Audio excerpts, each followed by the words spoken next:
Cela peut prendre des mois ou des années pour réaliser un livre de BD journalisme. Il faut donc que les histoires présentent un intérêt sur le long terme. Mais 4 fois par an, Le Temps de Genève consacre ses 3 premières pages au reportage dessiné de Patrick Chapat. Des lecteurs qui n'auraient jamais imaginé lire une BD découvrent les dernières nouvelles à travers les textes et les dessins d'un quotidien. C'était donc une semaine après la fin de l'offensive israélienne, qui était donc une offensive extrêmement brutale.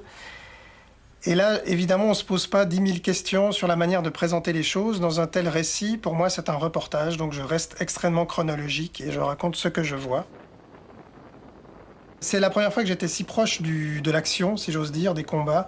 C'est la première fois que j'ai vu aussi des victimes d'aussi près.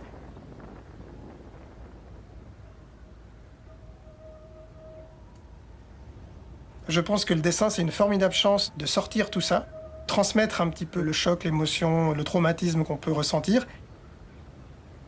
Il n'y a qu'une seule démarche, c'est les civils, c'est les gens qui n'y peuvent rien, c'est les innocents.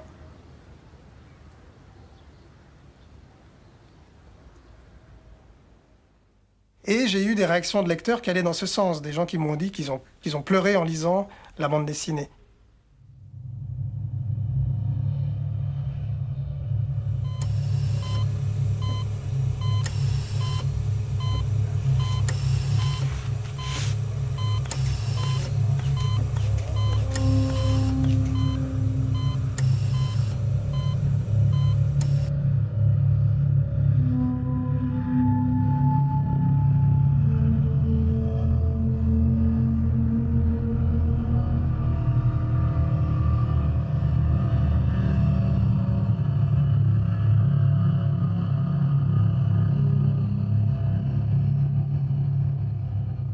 J'essaye de montrer l'émotion tout en le faisant de manière qui soit lisible pour le lecteur. Donc on doit prendre la distance, une distance suffisante, mais quand même arriver à communiquer l'essentiel, à savoir l'atrocité de la guerre.